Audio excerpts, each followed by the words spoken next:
संबंधी जरूरतें। पहले शुरू करेंगे प्रोटीन से।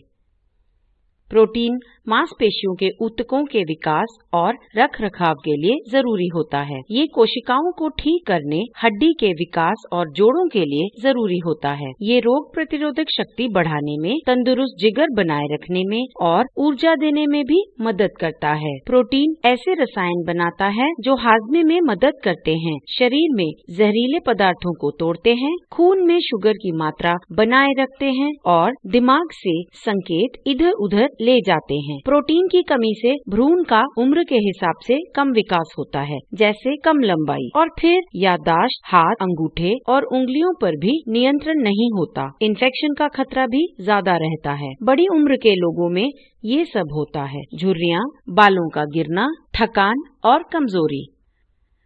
बार बार इन्फेक्शन और मांसपेशी को नुकसान होता है। एक और प्रोटीन होता है केराटिन, जो कि बालों, नाखूनों और त्वचा का जरूरी हिस्सा होता है। खास बात ये है कि प्रोटीन अलग अलग पदार्थों से बना होता है, जिसे अमाइनो एसिड कहते हैं। पूरे 22 अमाइनो एसिड्स होते हैं, जिसमें से 9 अमाइनो एसिड्स खाने में से लेने पड़ते हैं।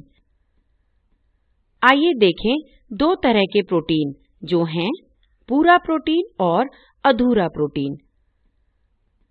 पहले बताए गए 9 अमाइनो एसिड्स जानवरों के प्रोटीन में मिलते हैं, इसीलिए जानवरों के प्रोटीन को पूरा प्रोटीन कहते हैं। और पौधों के प्रोटीन में ये 9 जरूरी अमाइनो एसिड्स कम मात्रा में होते हैं। जैसे कि अनाज में लाइसिन और दालों में मेथ्योनिन कम होता है, इसीलिए ये जरूरी है कि अलग अलग पौधों का प्रोटीन साथ साथ खाया जाए। जैसे कि अनाज और दाल साथ साथ खाने चाहिए, क्योंकि इससे जरूरत के हिसाब से अमाइनो एसिड मिलता है। अब पोषक तत्व चर्बी की बात करेंगे। अच्छी सेहत के लिए खाने से मिलने वाली बढ़िया किस्म की चर्बी खाने चाहिए। कुछ चर्बी इंसान का शरीर नहीं बना पाता, जैसे कि ओमेगा 3 फैटी एसिड, इसीलिए ये खाने में से लेना चाहिए। ये दिल को तंदुरुस्त रखता है, शरीर की सूजन को कम करता है और स्त्री को गर्भ धारण करने में मदद करता है। ये शिशु के समय से पहले जन्म होने के खतरे को भी कम करता है और उसकी बुद्धि बढ़ाता है। प्रोटीन और चर्बी के बाद हम विटामिन ए की बात करेंगे। विटामिन ए आंखों को तंदुरुस्त रखने में और कोशिकाओं को बढ़ाने में मदद करता है, स्त्री को गर्भ धारण में मदद करता है और पूर्व गर्भावस्था में उसकी रोग प्रतिरोधक शक्ति भी बढ़ाता है। विटामिन ए की ही तरह विटामिन बी कॉम्प्लेक्स भी बहुत जरूरी है स्त्रियों की ताकत और जीवन भर की तंदुरुस्ती के लिए। तमाम बी विटामिन में से हम सबसे पहले बात करेंगे विटामिन B6 पायरिडॉक्सिन की। विटामिन B6 पायरिडॉक्सिन शरीर के तंत्रिकाओं के चलने के लिए जरूरी है, जिससे कि बुद्धि का विकास होता है और यह गर्भावस्था में जी के मचलने से भी राहत देता है। अगला पोषक तत्व है विटामिन B12, जो कि फोलेट और कोलिन दोनों के साथ मिलकर अनीमिया और न्यूरल ट्यूब डिफेक्ट से बचाता है। न्यूरल ट्यूब डिफेक्ट जन्म से ही हुई वो कमियां हैं जो गर्भावस्था के पहले महीने में बनने वाले रीढ़ की हड्डी और तंत्रिकाओं के केंद्र पर असर करती हैं। न्यूरल ट्यूब भ्रूण का वो हिस्सा है जो आगे जाकर दिमाग और रीढ़ की हड्डी बनता है। इसीलिए ये जरूरी है कि गर्भवती होने से पहले शरीर में फोलेट, विटामिन B12 और कोलिन की मात्रा भरपूर हो। विटामिन B12 की कमी से अनीमिया, बांझपन और गर्भपात होता है। अब एक और जरूरी पोषक तत्व के बारे में सीखेंगे, जो है फोलेट, जिसे विटामिन B9 भी कहते हैं। शरीर में तंदुरुस्त कोशिकाएं बनाता है। कोशिकाएं ऑक्सीजन को फेफड़ों से शरीर के सभी भागों तक लेकर जाती हैं। फोलेट की कमी से गर्भवती माओं में अनीमिया होता है। दिमाग और रीढ़ की हड्डी पर भी असर होता है, जिसे न्यूरल ट्यूब डिफेक्ट कहते हैं। न्यूरल ट्यूब डिफेक्ट के बारे में इसी ट्यूटोरियल के पहले भाग में बताया गया है। अब हम आयरन की बात करेंगे, जो खून में हीमोग्लोबिन बनाने के लिए जरूरी होता है और भ्रूण के विकास के लिए भी। गर्भावस्था में हीमोग्लोबिन कम होने पर ये सब होता है। उच्च रक्तचाप, समय से पहले प्रसव, जन्म से शिशु का वजन कम होना या गर्भपात। हीमोग्लोबिन ऑक्सीजन को शरीर के ऊतकों और कोशिकाओं तक लेकर जाता है। हीमोग्लोबिन और आयरन की कमी से अनीमिया होता है।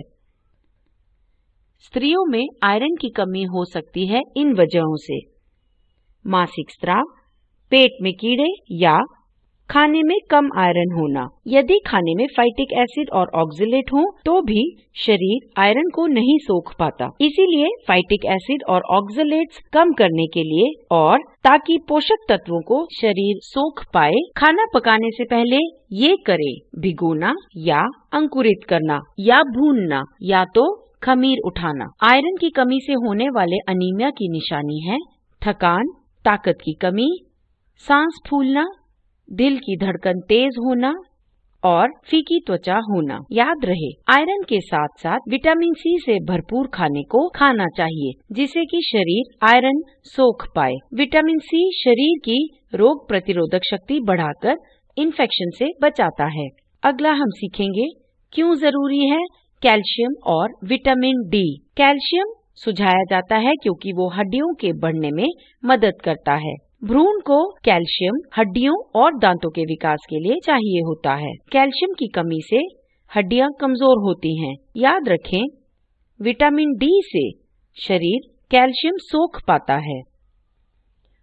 विटामिन डी पाने का सबसे अच्छा तरीका है 15 से 20 मिनट तक शरीर को सुबह 11 से 3 बजे तक सूरज की रोशनी लगवाएं। अब हम कोलिन की बात करेंगे जो कि शिशु की बुद्धि के विकास के लिए बहुत जरूरी है। यही याददाश्त बढ़ाता है और ध्यान लगाने की शक्ति भी। इसकी कमी से उम्र के बड़े लोगों को चर्बी वाला कलेजा होता है, गर्भपात और भ्रूण में न्यूरल ट्यूब डिफेक्ट भी, जो कि इसी ट्यूटोरियल के पहले भाग में बताया गया है। आइए अब जिंक की बात करते हैं जो जरूरी है रोग प्रतिरोधक शक्ति और कोशिकाओं को बढ़ाने के लिए, और शरीर में आनुवंशिक चीजें और प्रोटीन भी। ये जख्मों को भरने, अंडाशय से अंडे निकालने और स्त्रियों की प्रजनन शक्ति भी बढ़ाता है। ये भ्रूण के बढ़ने के लिए भी जरूरी है। जिंक की कमी से स्वाद और सूंघने की शक्ति कम होती है।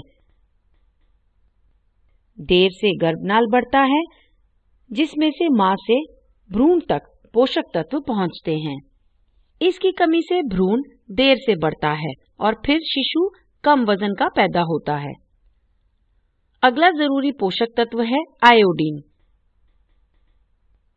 जो शरीर के थायराइड ग्रंथि से बने थायराइड हार्मोन की मात्रा बनाए रखता है। मां में आयोडीन की कमी से गर्भपात या फिर मरा हुआ बच्चा हो सकता है और शिशु में जन्म से ही शारीरिक कमियां हो सकती हैं या वो पैदाइश से ही कम वजन का या बौना या मंद बुद्धि भी हो सकता है। मैग्नीशियम अगला पोषक तत्व है जो तंत्रिकाओं को शांत करता है। ये दिमाग में खून की नलियों को आराम देकर ऐंठन और माइग्रेन के सर दर्द से बचाता है। रक्तचाप और दिल की धड़कन भी बनाए रखता है। ये आनुवंशिक चीजें बनाने और हड्डियों के विकास में भी मदद करता है। स्वस्थ गर्भावस्था के लिए पोषक तत्व लेने चाहिए, शराब नहीं, जिससे गर्भपात या भ्रूण कमजोर हो जाता है। इसके अलावा तंबाकू, सिगरेट, नशा, खुद से दवाई, ज्यादा मीठा, चाय, कॉफी, मोटापा करने वाला खाना या पीना नहीं लेना चाहिए। इन सब चीजों से प्रजनन स्वास्थ्य और गर्भावस्था पर बुरा असर पड़ता है। गर्भवती होने से पहले वजन पर ध्यान देना चाहिए। कमजोर स्त्रियों को छोटे शिशु या समय से पहले पैदा हुए शिशु होते हैं जो कि गर्भावस्था के 7वें या 8वें महीने में हो जाते हैं। ऐसे शिशु कुछ समय में ही गुजर जाते हैं। ज्यादा वजन की स्त्रियों में गर्भावस्था के दौरान शुगर और उच्च रक्तचाप हो सकते हैं, जिस वजह से आगे चलकर नवजात शिशु को तकलीफें हो सकती हैं। इसीलिए गर्भवती होने से पहले स्त्रियों को अपने वजन को नियंत्रित करने के लिए स्वास्थ्य सेविका को मिलना चाहिए। इसके साथ साथ जरूरी है संतुलित आहार खाना, जिसमें शाकाहारी और मांसाहारी खाना हो या फिर दोनों में से सिर्फ एक हो। याद रखें, सभी मांसाहारी खाने protein, omega 3 fatty acids, vitamin B12, vitamin B9, zinc, iron, calcium, choline और विटामिन D से भरपूर होते हैं। जानवरों से मिलने वाले खाने के अलावा पेड़ पौधों से मिलने वाले खाने जैसे दाल, बाजरा, रागी, अनाज, दाने और बीज भी रोग प्रतिरोधक शक्ति, मांसपेशियां, हड्डियां, कलेजा, बाल, त्वचा, आंखें और दिमाग के बनने में मदद करते हैं। दूध की बनी चीजें शिशु की हड्डियां और दांत बनाने में मदद करते हैं। इसके अलावा पत्तेदार सब्जियां और बीज जो कैल्शियम से भरपूर होते हैं, वे भी शिशु की हड्डियां और दांतों के लिए जरूरी होते हैं। पत्तेदार सब्जियों के अलावा